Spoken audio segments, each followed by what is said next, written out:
Banyak orang ketika terjadi musibah di suatu daerah atau suatu wilayah, mereka mengorek-ngorek dan mencari keburukan para penghuni wilayah tersebut.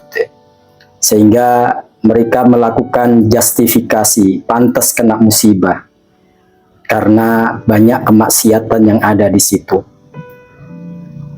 Sahabat Wahabi tercinta, terkadang orang yang kena musibah itu bisa jadi mereka keimanannya lebih bagus dari kita, ibadahnya lebih tekun dari kita. Tapi Allah menguji mereka dengan cara seperti itu. Dan tidak bijak kalau kemudian kita generalisir bahwa semua penghuni itu adalah ahli maksiat, makanya kena musibah. Tidak seperti itu juga. Kenapa? Karena musibah itu beragam. Ada musibah terjadi karena Allah ingin menguji orang tersebut. Ada riwayat yang menjelaskan dalam hadis riwayat Imam Tirmidzi, ketika Rasulullah ditanya, ayyun nasi asyaddu bala'an? Rasulullah, siapa manusia yang paling berat cobaannya?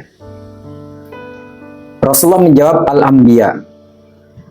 Tsummal amsal, tsummal amsal.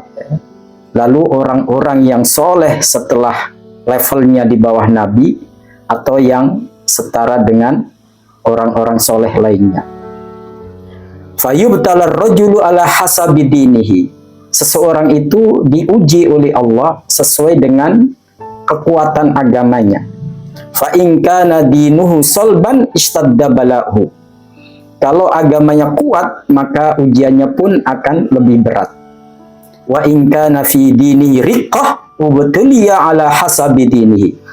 Tapi kalau lemah agamanya, ia pun diuji sesuai dengan kondisi agamanya itu. Jadi salah kalau kemudian kita berusaha menjadi orang soleh, orang baik supaya kita nggak diuji oleh Allah. Ingat, para nabi adalah orang-orang yang paling soleh, yang paling bertakwa kepada Allah. Dan ujian mereka terkadang lebih berat dari kita semuanya. Ada juga musibah yang memang tujuannya untuk menegur kesalahan kita.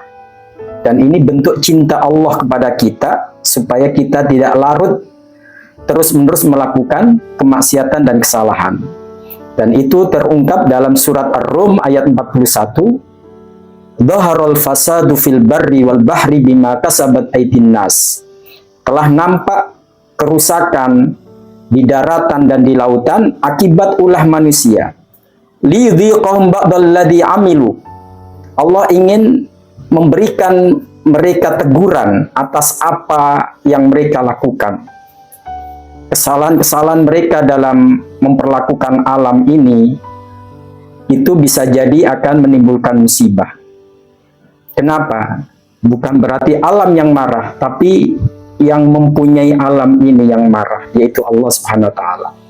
Kenapa kita ditegur dengan musibah itu? La'allahum yarji'un, agar kita semuanya segera kembali ke jalan yang benar.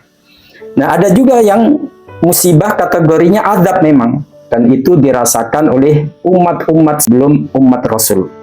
Banyak di antara mereka diadab oleh Allah karena kekufuran mereka, pembangkangan mereka terhadap nabi-nabi yang telah diutus oleh Allah Subhanahu wa taala. Satu pesan dalam surat Al-Anfal, hadis sekalian, terkait dengan musibah sebagai adab, ada upaya yang bisa kita lakukan untuk meredam itu. Sebagaimana disebutkan di dalam Al-Quran, surat Al-Anfal ayat 33. Wa ma kana Allah liyu'adzibahum wa anta fihim. Wa ma kana Allah mu'adzibahum wa hum yastaghfirun. Selama Rasulullah masih ada, kita tidak akan diadab secara massal oleh Allah. Dan ketika Rasulullah sudah tidak ada, berarti tinggal satu pertahanan kita, yaitu istighfar. Selama kita terus-menerus mau memperbaiki kesalahan kita, mau minta ampun kepada Allah atas dosa-dosa kita, insya Allah, Allah akan tahan adab itu supaya tidak menimpa kita.